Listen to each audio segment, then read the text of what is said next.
이제 골든벨을 향해서 출애굽기를 어떻게든 12월 안에 끝내기 위해서 달려가고 있습니다. 연말 기도 주일이 다음 주부터 시작되는데 다음 주 화요일, 금요일 날은 이제 이 출애굽기를 공부할 것이고요.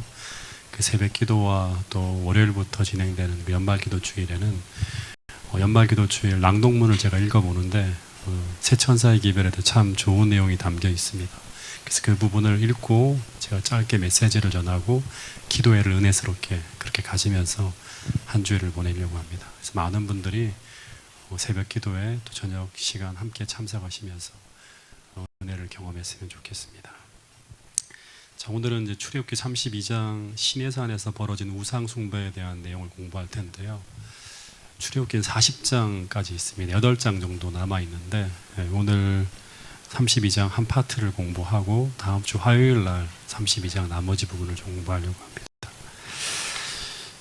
1절에 보면 이제 32장 1절에 보면 백성이 모세가 산에서 내려옴이 더딤을 보고 모여 백성이 아론에게 이르러 말하되 일어나라 우리를 위하여 우리를 인도할 신을 만들라.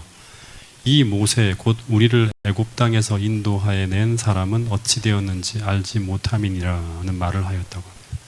당시 이스라엘 백성들은 모세가 그들을 인도했다고 생각했어요. 하나님이 그들을 인도한 게 아니라. 그래서 뭐 잘못되면 모세에게 가서 원망을 하죠. 근데 그들을 그 엄청난 기적을 통해서 그들을 인도했던 모세가 사라지니까 두려운 거예요. 그래서 하나님이 그들을 인도한 게 아니라 모세가 사라지니까. 그러면서 이 백성들이 동요하면서 문제가 일어나고 있는데 여기도 분명히 그 동요와 문제가 일어난 이유가 뭔가 하면 이 모세가 어떻게 되었다? 산에 올라갔는데 내려오는 게 더딘 거예요. 이게 문제예요. 즉 모세가 산에서 돌아올 거라고 생각한 시간이 그들이 생각하는 시간보다 어떻게 되었다? 지체되는 거예요. 지체되어지니까 이들의 신앙에 문제가 생긴 거예요. 예수님이 우리가 생각하는 시간보다 더디오면 어떻게 되죠? 마태복음 25장에 보면 신앙에 문제가 생기죠. 똑같은 일이 벌어지는 거예요. 그래서 이 백성들이 이런 불안에 떨면서 동요하고 있는 그 시각, 모세는 어디에서 무엇을 하고 있죠? 지금 시내산에서 하나님과 깊은 교제의 시간을 가지며 백성들에게 줄 그 축복이 될 율법과 성소에 대한 계시를 지금 받고 있는 중이었어요. 근데 이스라엘 백성들과 함께 마지막으로 있었던 내용이 어디 나오는가 하면 출애굽기 24장에 나오는데 이제 이스라엘 백성들이 그때 하나님과 언약을 마무리합니다. 그리고 출애굽기 24장에서 모세가 다시 하나님의 부르심을 받고 시내산으로 올라간 후에 지금 이 32장까지 돌아오지 않고 있는 거예요. 근데 그 기간이 며칠이다? 40일이에요, 40일. 여러분, 말이 40일이지 진짜 긴 기간이에요, 40일. 한 달하고도 열흘이 지나가는 거예요. 이 40일이라고 하는 기간은 모세가 시내산에서 오르기 전에 백성들에게 나 40일 있다 돌아올 거라고 약속한 시간이 아니에요.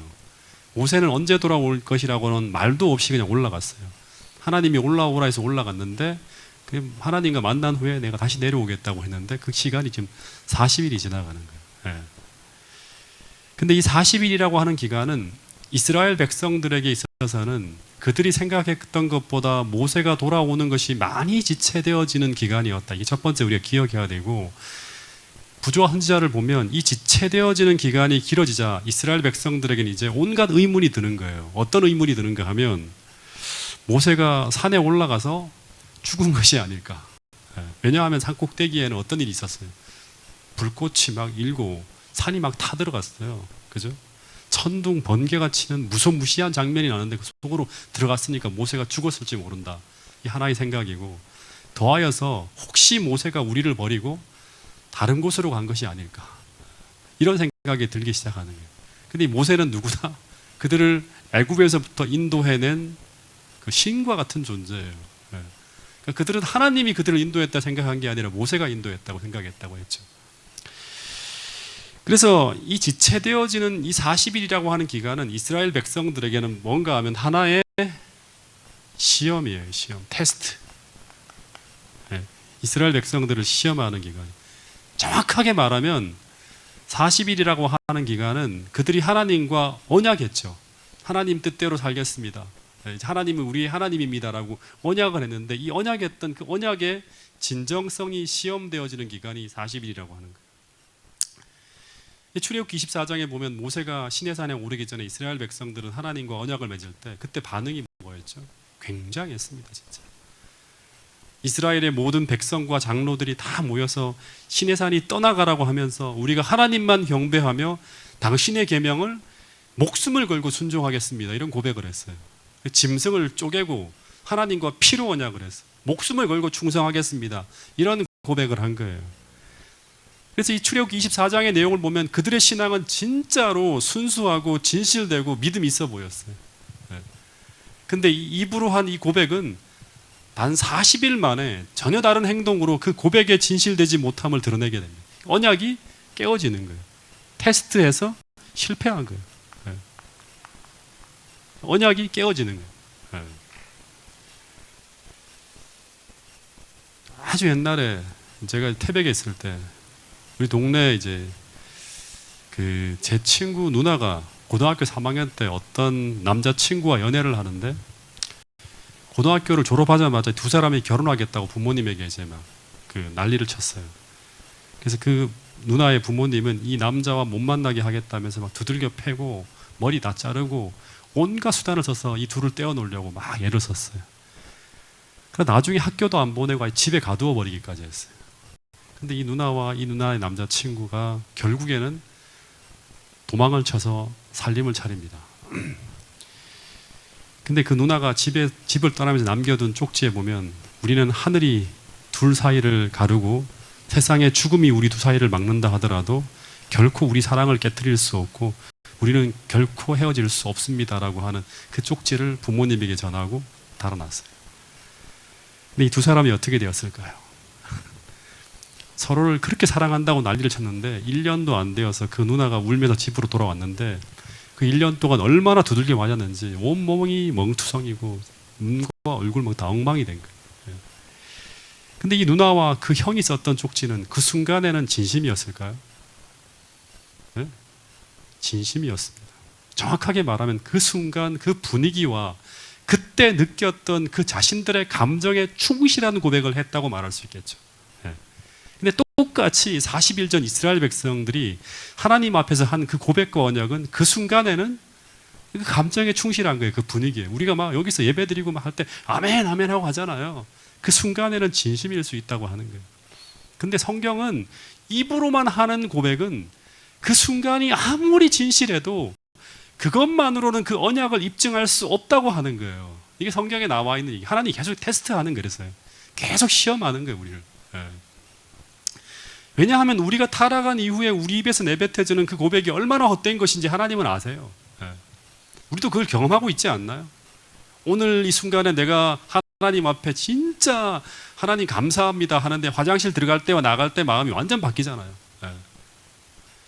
여러분, 근데 로마서 10장 9절 10절에 보면 이런 말이 있어요. 사람이 입으로 시인해서 구원에 이른다고 하는데, 사람들이 이 성경 문장을 보고, 근데 로마서 10장 9절 10절에 보면 우리가 눈여겨봐야 할 단어가 하나 더 있죠. 그것은 입만이 아니라 내 마음의 믿으면이라고 하는 단어. 마음의 믿으면, 즉 사람이 마음으로 믿어서 의에 이르고 입으로 시인해서 구원에 이른다고 말하는. 그러니까 이 성경절에 의하면 마음의 변화가 먼저 일어나고, 그러니까 먼저 마음의 변화가 먼저 일어나고, 그 다음에 이 마음의 변화를 어떻게 한다? 입으로 고백하는 거예요. 그러니까 마음의 변화가 일어나고 먼저, 그리고 그 결과가 입으로 고백되어질 때 그 믿음으로 구원에 이르게 된다고 하는 것입니다. 그래서 이스라엘 백성들의 이 기다림의 실패는 이들의 마음에는 변화가 일어나지 않았다고 하는 것이죠. 정확하게 말하면 이들의 마음에는 부조들이 가졌던 그 믿음이 이들에게는 없다는 거 하는 것을 증명하고 있었다고 하는 거예요. 성경에 자주 보면 자주 등장하는 게 뭔가 하면 이 지체와 지연이라고 하는 거예요.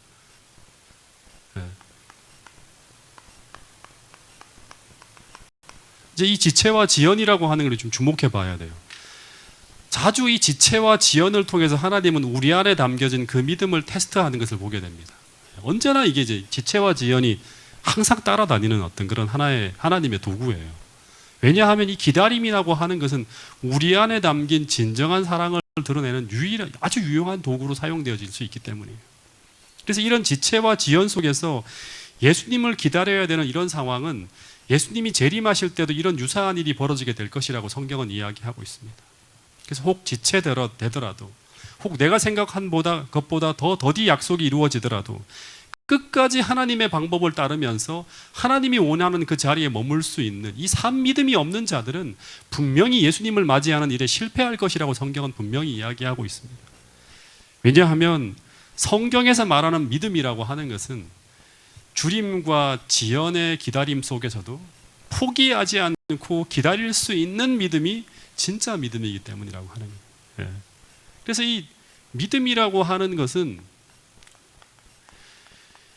이 기다림이라고 하는 것이 이 꼴은 아니지만 믿음의 한 부분 속에 항상 따라다니는 거예요. 왜냐 그러면 사랑하는 사람만이 어떻게 할 수, 기다릴 수 있는 거죠. 사랑으로 역사하는 믿음을 가진 사람만이 주님을 만날 수 있는 거예요. 그래서 이 지체의 시간 우리는 어떻게 보내야 되는가, 어떻게 보내야지 흔들리지 않을 수 있는가, 아주 중요한 어떤 그런 글이 있는데요. 부조와 선지자 보면 이런 글이 있습니다. 이 말씀은 같이 한번 읽어보겠습니다. 저 히터를 조금만 낮춰주실래요? 강도를 좀 약으로 좀 틀어주세요. 히터의 강도를 약으로. 끄면 너무 춥고요. 자, 이 말씀 한번 부조와 선지자 315페이지인데 같이 한번 읽어보겠습니다. 시작. 이 기다리던 기간은 그들은 하나님의 율법을 명상하고 그분께서 그들에게 더 주실지도 모를 계시를 받을 마음의 준비를 갖춰야 할 시간이었다. 이 일을 위하여 그 시간은 너무 긴 시간이 아니었다. 그들이 만일 그렇게 하면서 하나님의 요구를 더 잘 이해하려고 노력하고 그분 앞에 그들의 마음을 겸손하게 했더라면 그들은 유혹에서 보호되었을 것이다. 그러나 그들은 그렇게 하지 않았으며 곧 부주의하고 게으르고 무법하게 되었다. 여기 보니까 기다림은 믿음과 같은 것은 아니죠. 기다리면서 어떻게 보내야 되는가가 진짜 믿음을 가지고 있는 사람의 모습 속에서 이렇게 나타난다고 하는 거죠. 그냥 막연하게 게으르고 부주의하게 기다리는 것은 믿음이 아니에요. 믿음이 없는 거예요. 여기 보면 이 지체의 시간에 부주의하고 게으르고 무업하게 되면서 그렇게 되면서 우상을 만드는 일이 벌어지는 거예요. 이 세 가지 단어를 좀 주목할 필요가 있는데, 기다리는데 이스라엘 백성들이 어떻게 기다렸는가 하면 부주의하고, 첫 번째. 그 다음에 두 번째는 게으르고, 세 번째는 무법하게. 이 부주의와 이 무법은 하나의 원인과 결과예요. 우리가 하나님 율법의 말씀에 부주의하게 되면, 하나님의 법에 주의를 기울이지 않으면 무업하게 되는 거예요. 그래서 이 지체의 시간에 믿음은 어떻게 하는가 하면 현재 주어진 빛, 즉 주신 빛 가운데서 신실하게 살아가는 거예요. 부주의하지 않고 주신 빛에 아주 주의하면서 신실하게 살아가면서 우리로 하여금 율법을 명상하게 하고 주신 말씀을 명상하게 하고, 그리고 더 주실지도 모를 계시를 받기 위해서 기도하며 보내는 거예요. 혹시 지체의 시간이 길어질 때 그 지체의 이유를 알려질지도 모를 그 빛을 기다리는 거예요. 오늘 내가 이 문제가 해결이 안 되고 있어요. 기도하고 있는 가운데 하나님이 여기에 대한 어떤 그런 더 기다릴 수 있는 이유를 밝혀주는 빛이 내게 올 수 있잖아요. 말씀을 보고 기다리면서 계속 주의하는 거예요. 그렇게 주신 빛 가운데 신실하게 살아가게 하는 것이 뭐다? 믿음이에요. 근데 그렇게만 살아간다면 우리는 절대로 우상 숭배의 유혹에 빠지지 않는다고 하는 거예요. 그런데 이들은 그 지체의 시간 게으르고 부주의하고 무법하게 보내기면서 반역의 길로 흘러가게 되었다고 하는 것입니다. 여러분, 그래서 이런 지체하는 시간, 이렇게 믿음으로 우리가 기다릴 수 있는 이러한 어떤 믿음의 신앙의 자세는 결코 우연히 만들어지는 것이 아님을 우리는 기억해야 돼요. 그냥 주어지는 게 아니에요. 그냥 이렇게 살아가다 보면 그냥 주어지는 게 아니라고 하는 거예요. 우리는 주신 말씀에 유의하여 생활 속에 성실하게 적용하지 않고 부주의하거나 하나님의 법을 부주의하게 대할 때, 하나님의 법에 대해서 잘 생각을 안 해요. 우리 살아가면서. 그럴 때 무업함이 나타난다고 하는 거죠. 이런 삶을 살아가는 자들에겐 절대 믿음이 자라나지 않습니다. 계속 똑같은 어떤 그런 수준의 신앙생활을 계속하는 거예요. 다시 말합니다. 믿음은 하나님의 말씀을 유의하며 우리 삶 속에 성실하게 적용하고 활용해야지만 생겨나는 것입니다. 비록 어떤 일이 내가 예상했던 시간보다 응답이 지체되어지는 일이 벌어진다 하더라도 끝까지 이전에 주신 말씀, 내가 지금까지 알고 있는 그 말씀에 유의하면서 성실하게 기다려서 그 하나님의 약속이 지체되어지지만 반드시 내 삶 가운데 성취되어지는 것을 경험함을 통해서 우리의 믿음은 자라나는 거예요. 아브라함이 25년 동안 기다렸잖아요. 그죠? 그리고 난 다음에 그 약속이 자기한테 성취되는 걸 보면서 믿음이 성장하는 거예요. 이렇게. 네. 그래서 우리는 지체의 시간을 맞이할 때마다 기다릴 수 있어야 된다고 하는 거예요.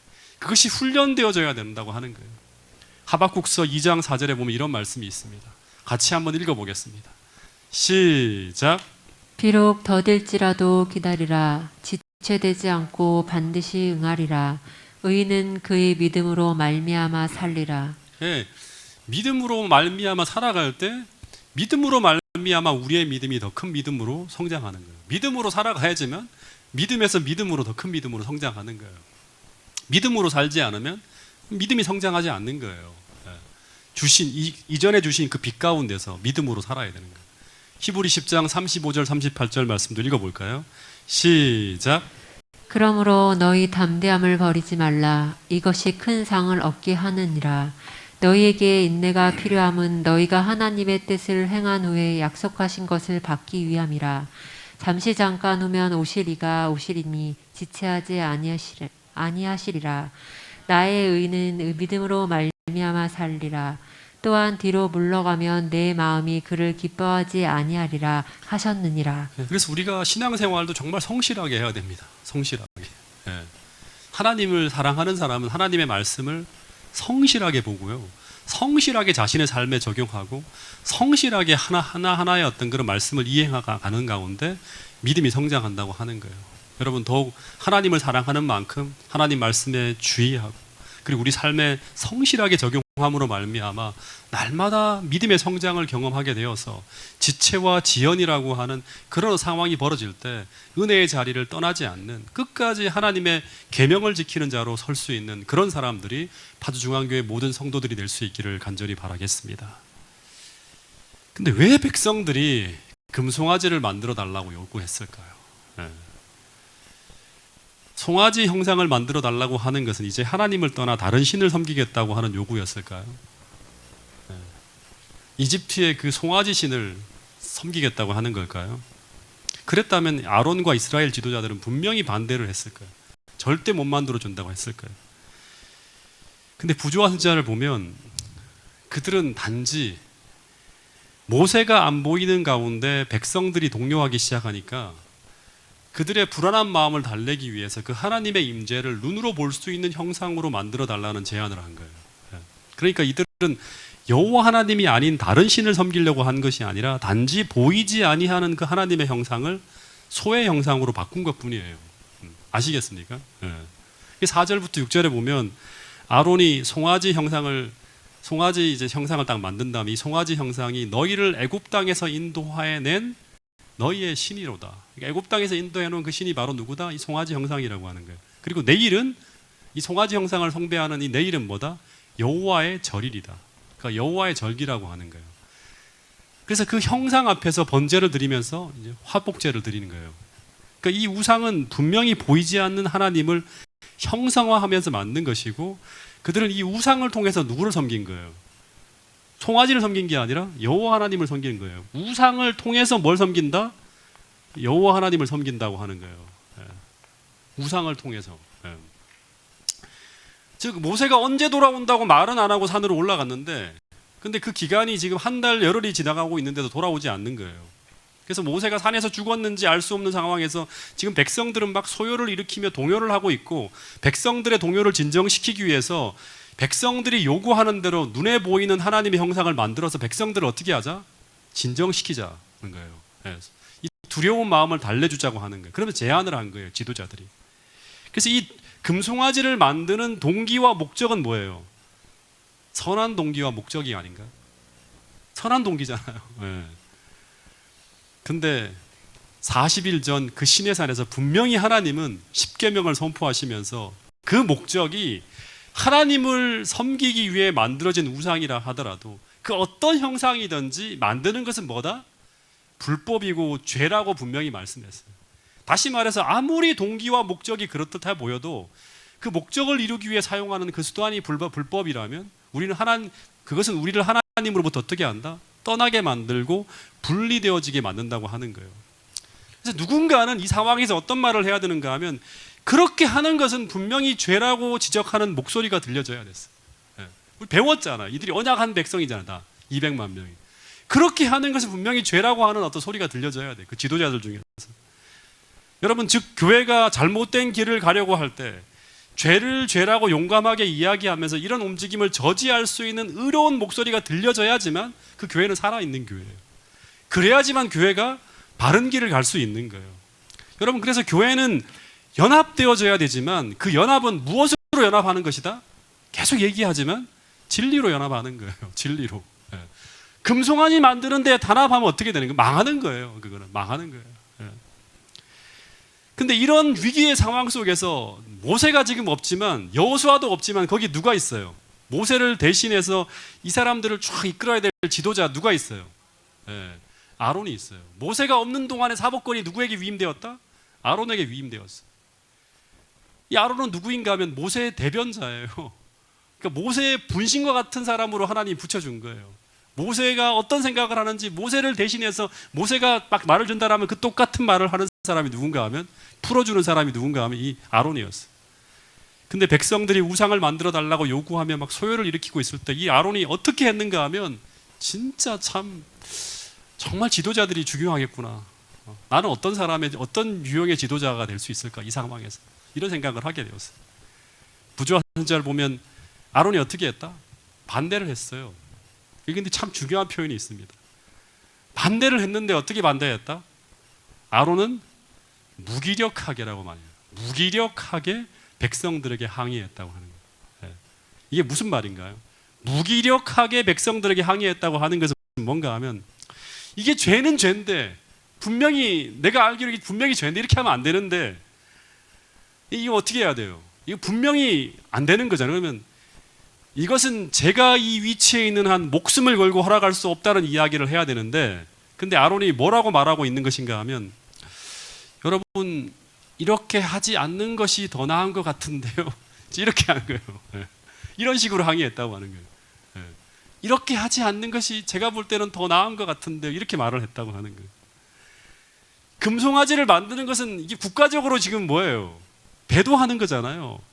국가적으로 하나님의 언약을 깨트리며 나아가는 배도인데 이 불법적인 죄악인데 이 불법적인 죄악 앞에서 국가의 최고 지도자로서 그가 보인 이 동요와 우유부단함과 소심한 태도는 나라를 어디로 끌고 가는가 하면 풍전등화와 같은 상황으로 몰고 가는 거예요. 여러분 만약에 이 아론이 여기서 목숨을 걸고 단호하게 나갔다면 어떤 일이 벌어졌을까요? 역사에 만약은 없지만 아론이 만약 여기에 목숨을 걸었다면 단호하게 이것은 명백히 하나님의 언약을 깨는 것이고 절대로 나는 이것을 용인할 수 없다고 하면서 한 발짝도 물러나지 않았다면 그는 이 반역을 막을 수 있었을 것이라고 분명히 부조한 선지자에 적혀 있어요. 확고하다면 사람들이 이렇게 물러섰을 거라고 하는 거예요. 만약 아론이 그러다가 거기서 백성들에 의해서 죽임을 당했다 하더라도 그 죽음은 어떤 죽음이에요? 아벨의 죽음이죠. 이사야의 죽음이고 후세의 길이 남을 위대한 순교자의 죽음이 되었을 것이고 많은 이스라엘 백성들에게 이 사람의 이 죽음은 헛된 죽음이 아니었을 거예요.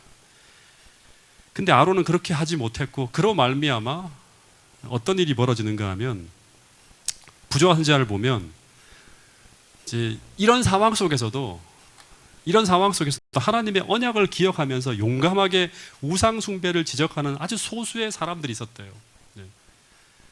근데 이들은 아론이 동요하고 분명한 의견을 표시하지 못하는 사이에 어떤 일이 벌어지는가 하면 혼란과 흥분 속에서 끝까지 반역을 저지하다가 군중들의 공격을 받아서 죽어요. 생명을 잃게 되는 일이 벌어집니다. 그러니까 아론이 결단력 있게 나가지 못함으로 말미암아 이 사람들이 희생되어진 일이 벌어지는 거예요. 그래서 이 모습을 보자 더 아론이 위축이 되어지면서 자신의 안전을 염려하면서 적당한 선에서 타협을 했다고 합니다. 이게 뭔가 하면 송아지 형상을 내가 분명히 만들어 주긴 주는데 여러분 기억하셔야 돼요. 이것은 다른 신이 아니라 어떤 신이다? 너희를 애굽 땅에서 인도해낸 너희의 신 곧 여호와라는 걸 분명히 기억하셔야 돼요 하면서 그러면서 만들어 주는 거예요. 우상을. 다시 말해서 나는 우상을 만든 것이 아니라 뭘 만든 것이다?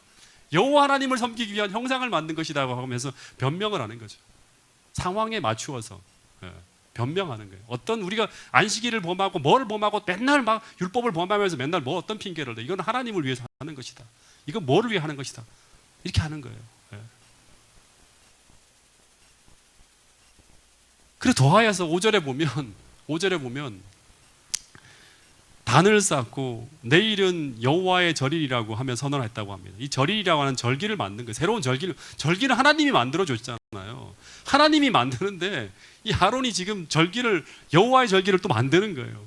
왜 그런가 하면 백성들의 환심을 사기 위해서. 이 군중들의 소요되어지고 너무 무시무시한 어떤 그런 분위기를 흘러가니까 이 사람들을 달래기 위해서 새로운 절기를 만들어 줍니다.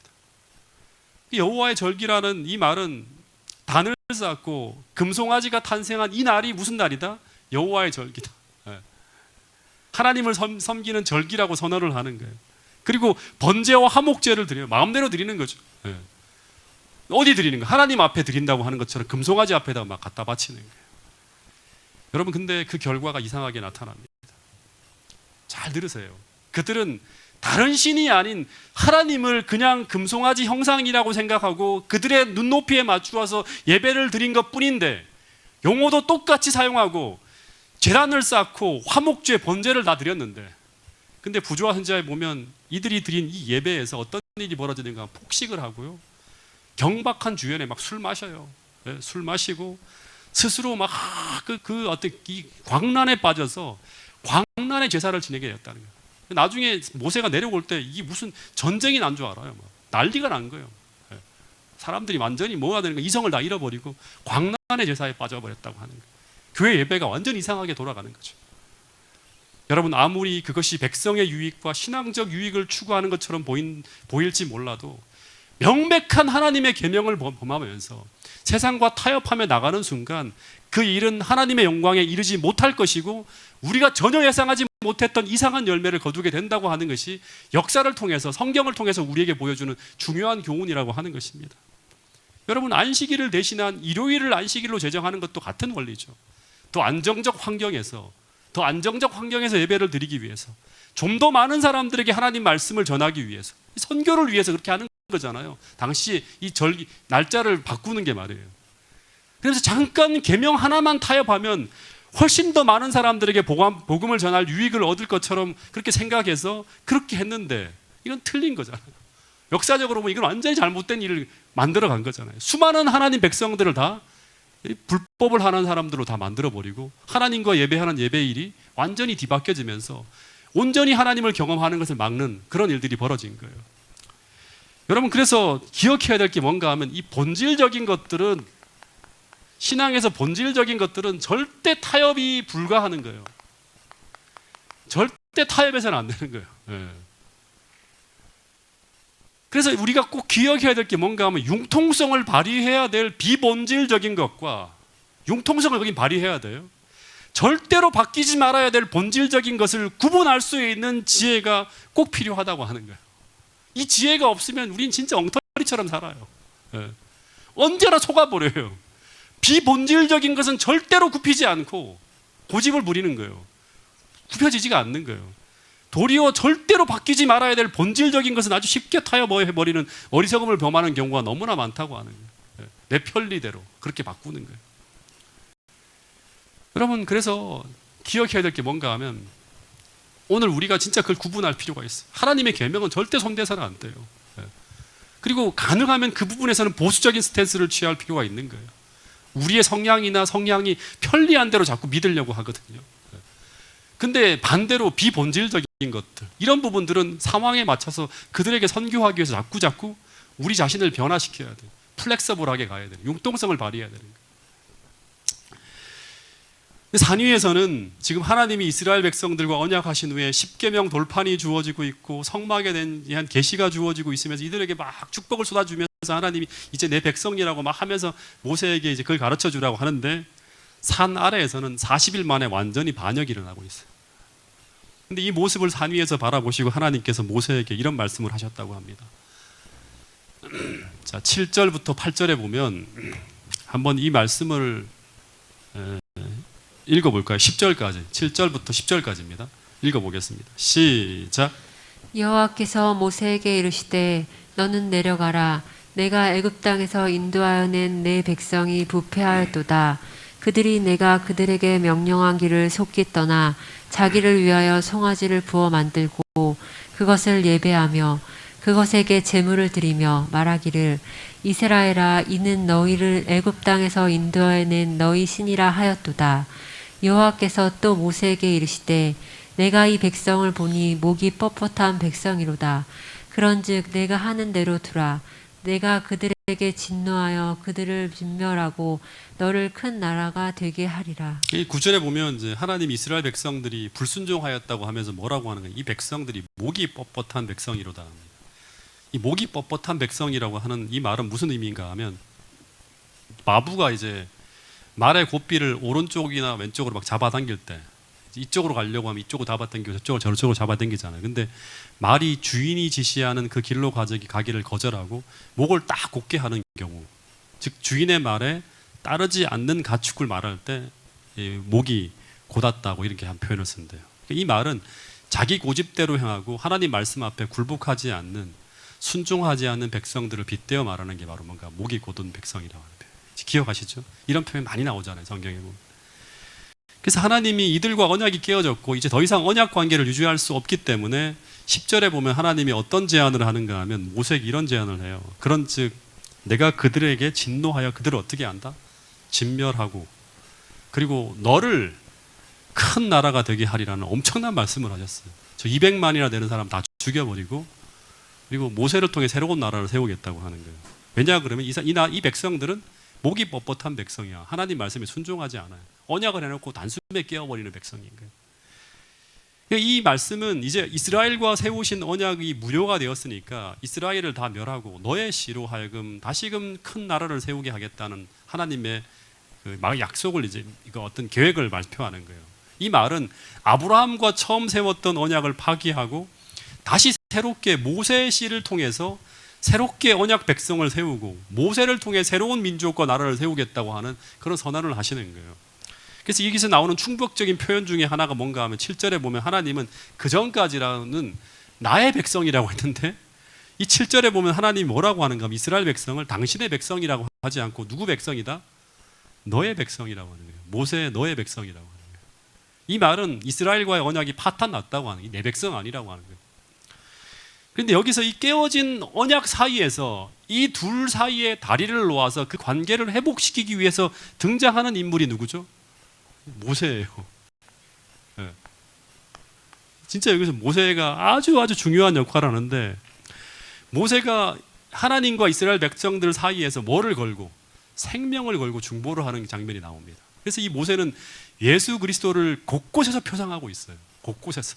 네. 여러분 만약 여러분이 모세라면 하나님께서 이런 제안을 여러분에게 하신다면 여러분은 어떻게 하시겠습니까?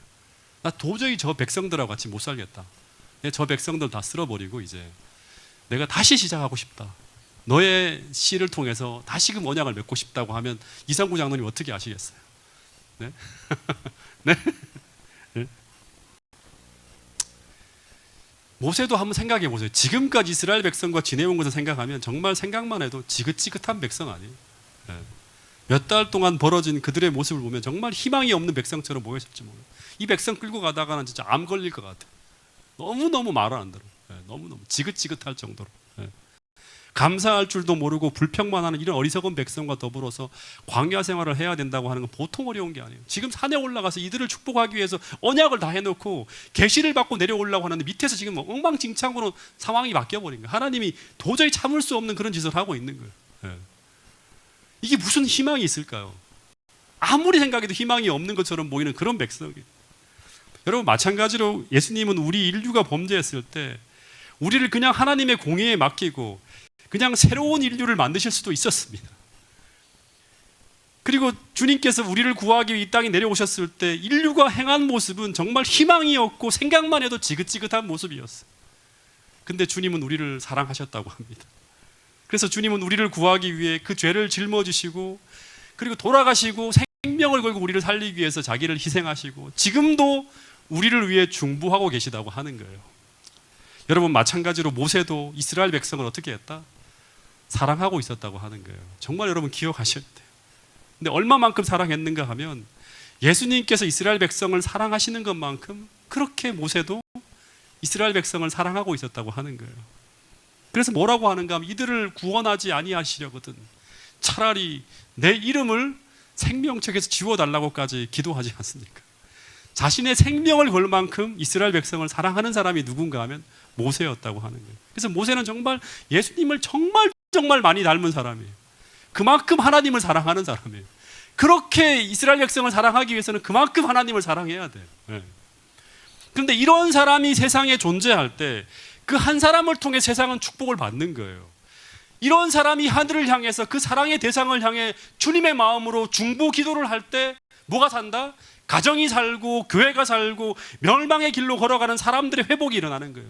이런 사랑이 우리에게 없기 때문에 아직까지 선교가 불이 붙지 않는 거예요. 기도를 하더라도 이런 열성을 가지고 기도하지 않기 때문에 회복이 일어나지 않는 거예요. 그 사람들을 우리가 데려온다 하더라도 말썽 몇 번만 피우면 바로 사랑이 식어버리고 관심을 안 나타내고 하는 그런 사람들이 오늘 우리의 본성이라고 하기 때문에 하나님은 아직까지 이 교회를 열지 못하고 있는 거예요.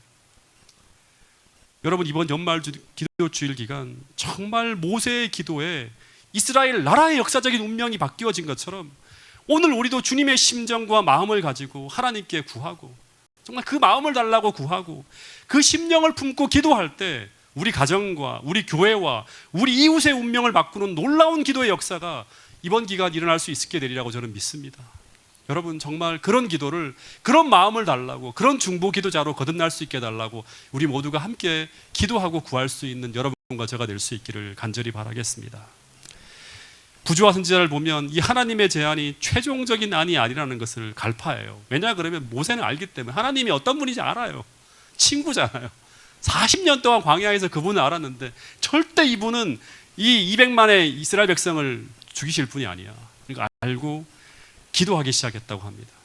그래서 이런 기도를 하나님께 드리고 이 기도에 하나님이 뜻을 바꿨다고 하는 이야기가 나옵니다. 이 부분 말씀은 더 나가지 못하지만 마지막 말씀으로 한번 읽어보겠습니다. 11절부터 14절까지의 말씀인데요. 한번 제가 읽어볼게요.